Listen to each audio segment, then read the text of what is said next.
Както ви обещах, ще говорим сега за зелени Балкани. Тук при мен вече е ветеринарният лекар от Спасителен център за диви животни Зелени Балкани в Стара Загора, Христина Клисурова. Аз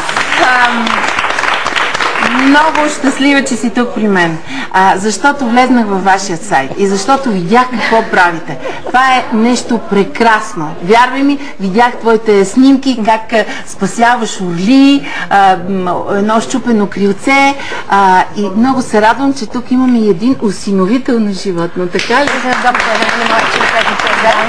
Представи го, да? Значи това е Бенка, тя е вече наш осиновител. От дълго време, мисля, повече от 2 години. Да, и Обена помага в превода на... А това е Гари, той е кандидат осиновител. Днес ще демонстрираме на вас и на вашата аудитория как човек, който може, нали, има желание да бъде осиновител, какво става, какво получава и как щастлив си тръгва от събитие. От едно такова събитие. Добре, ти казваш, Обена, че вече си осиновител. Ти какво си осиновил?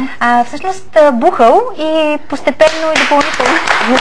Така бухо се казва. Добре, къде живее този бухъл? Той е в центъра, заедно с останалите животни и всъщност това е начин изобщо да се подпомага работата на центъра. Така че е форма на финансова помощ и същевременно може лично да се отиде да се помага като доброволец при почистване на клетки. Научи ли вече бухъл да ти казва мамо? Той е мама с крила. Сега, важно е да обясним това, че много хора ще кажат, какви са тия, ще осиновяват бухали, що не вземе едно дете. Това е начин да спасим изчезващи видове хора. Това е прекрасен начин да помогнем на благородни хора, като моята гостенка, които се грижат за тези изчезващи видове. Кой е най-застрашеният животински вид в България? Ами, за наше съжаление, те са доста, не само един. Просто масово изчезват видове. Не изчезват, някои са вече изчезнали, други са много на ръба на унищожението. Например, брадатия лешоят е изчезнала в средата на 50-те години от българската природа, а той е символа на българската природозащита.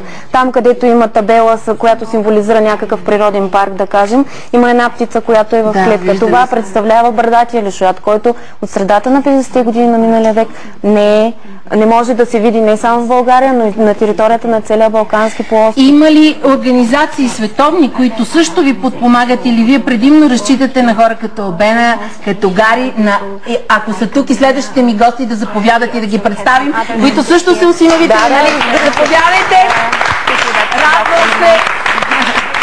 Радвам се! Представи ми ги много, те моля. Това е Маринела. Да. И Цветан. Какво имаш ти, Маринела, какво си осиновила? Ами, ние общо сме си осиновили един белоглав люшеят, сокол орко, кръстопръст ястреб и... Колко пари сте дали за това? Двамата заедно сте го направили? По-скоро целият офис. Това е ваше решение, на вашият офис. Аз си мисля, че това е страхотен подарък, знаете ли, понеже са празници и си мисля, че е много хубаво да запалим хората, които се чудят на много богат човек какво да му подаря. Подарете му идея да осинови едно болно или изчезващо животно.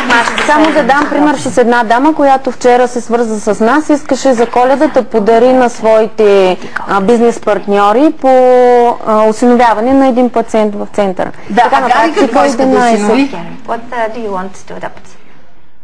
Any bird, none in particular. Някаква птица. Swan.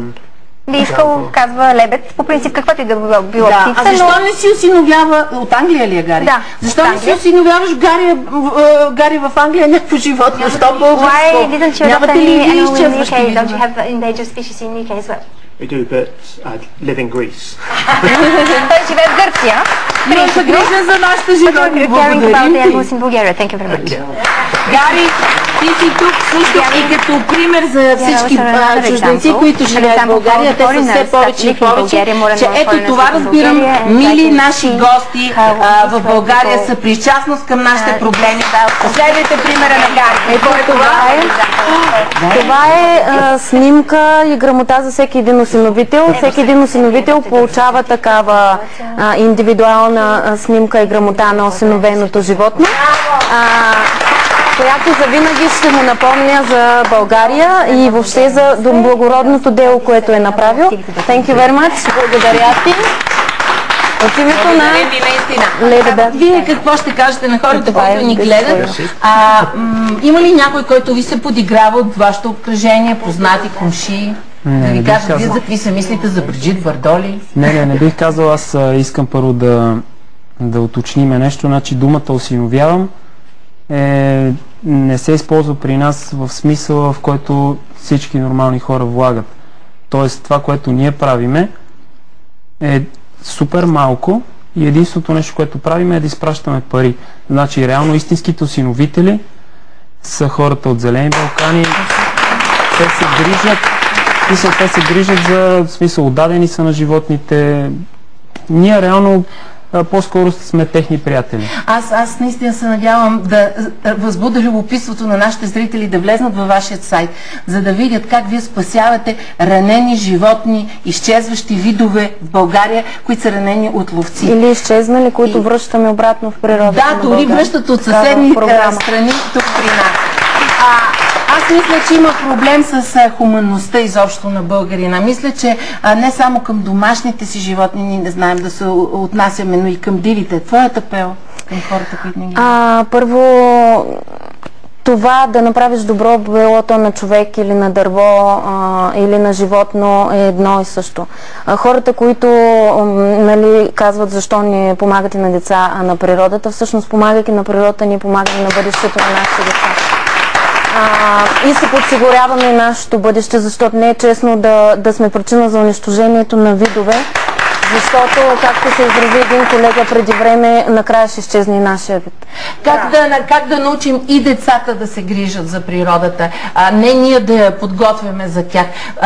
Ето, вие, вашият офис, сте активни в тази посока. Давам ви идея да направите връзка с дом за деца, които са самотни деца, изоставени от родителите си, да ги приучите на това, което правите и вие. Значи хубавото е, че доколкото разбрах, сте влизали в сайта на Зелени Балкани, да. Там в списъка с осиновителите, ако погледнете 1/3, даже повече от 1/3 от осиновителите са деца.